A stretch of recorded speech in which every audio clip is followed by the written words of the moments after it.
Je suis Jirin Kenkou, étudiant au master en biologie à l'université de Kinshasa. Notre travail porte sur Galagoides deminovifasma, la seule espèce de primate à survivre dans un environnement très perturbé dans des communes périphériques de la ville de Kinshasa en République démocratique du Congo. Voici les plans de notre exposé. La sauvegarde de la diversité biologique et la conservation des habitats naturels sont devenus des défis majeurs de l'humanité. Une attention particulière est accordée à l'espèce Galagoides deminovifasma, qui semble être la dernière espèce de primates survivant dans les forêts des zones périphériques de la ville de Kinshasa. La survie des galangos dans leur environnement naturel à Kinshasa est menacée par la coupe du bois et le lotissement des nouveaux quartiers, l'établissement des champs pour des plantes vivrières, la chasse des animaux sauvages, les perturbations climatiques, l'inefficacité ou l'absence de textes légaux encadrant la gestion des milieux naturels. Kinshasa, capitale de la République démocratique du Congo, compte près de 12 millions d'habitants. Elle est dotée d'une diversité d'habitats. Et cette mosaïque d'habitats abrite une certaine diversité animale et végétale. La ville de Kinshasa connaît une croissance démographique très rapide causée par l'exode rural au cours des 3 dernières décennies. Cela implique le développement de nouveaux quartiers d'habitation en détruisant des habitats écologiques naturels. Notre étude se focalise sur l'espèce Galagoides deminovifasma, un primate prosimien appartenant à la famille des Galagidae. C'est le plus petit primate d'Afrique, qu'on trouve dans des végétations denses en lisière des forêts, dans des buissons bas ou en bordure des routes. Et elle est essentiellement insectivore et frugivore.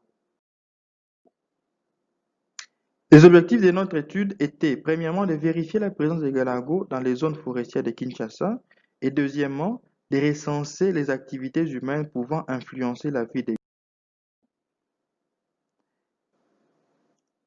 Nous avons travaillé dans 4 sites forestiers à Kinshasa: Gili Brasserie, Lac des Mavallées, Prairie Notre-Dame de l'Assomption et la concession Pierre Lumbi.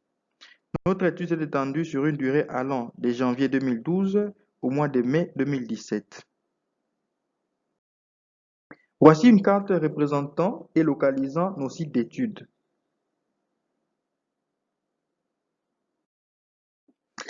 Nous avons utilisé comme méthode les transects linéaires pour les comptages directs et indirects des galagos, la journée et la nuit.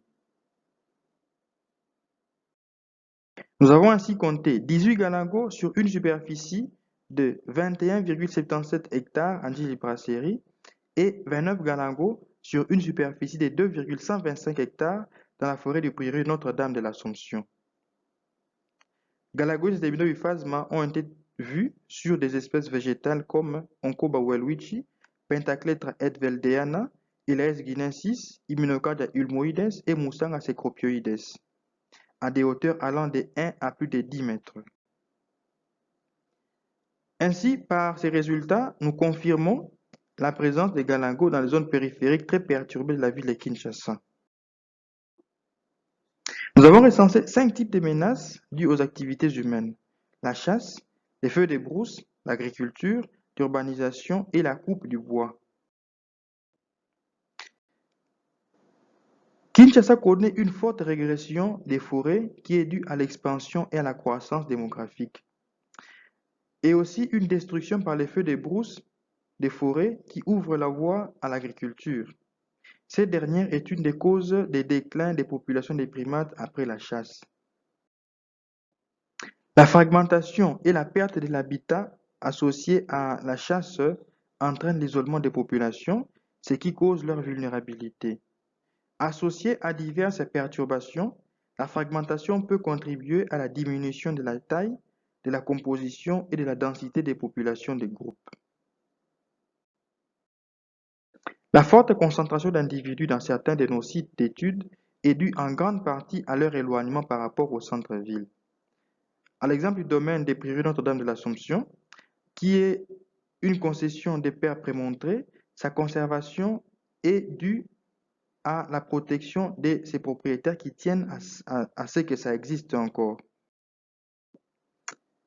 À cause des petites tailles, Galagos de Binobiphasma échappe parfois aux chasseurs, ce qui expliquerait son adaptation et sa survie dans les forêts de Kinshasa.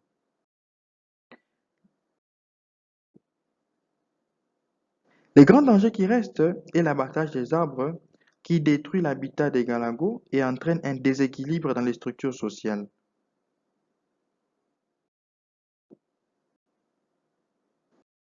Un autre paradigme est apparu. Il faut faire des populations locales des acteurs de la conservation et faire de la conservation un levier de développement local pour améliorer la qualité de vie des hommes.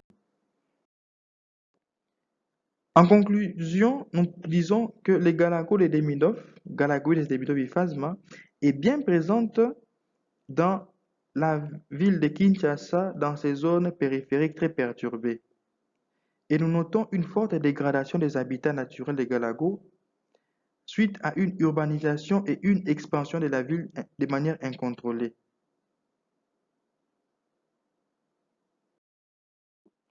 Alors, il faudrait encourager certaines activités humaines pouvant être compatibles avec la protection de la faune et l'équilibre des écosystèmes.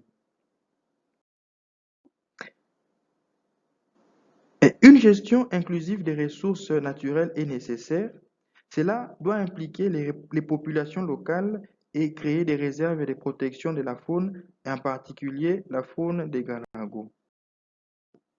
Nous remercions sincèrement le professeur Malekani qui a supervisé cette étude, les pairs prémontrés pour les permis d'accès à leur site, notre équipe de recherche, Lems, Nathalie, Nella, Gladys, Cédric, Caroline, Toby, Divin et Odon, nos guides sur le terrain et tous ceux qui nous ont aidés dans la bonne réalisation de cette recherche. Un grand merci à la Société francophone de primatologie pour l'occasion de partager nos recherches. Merci beaucoup pour votre attention.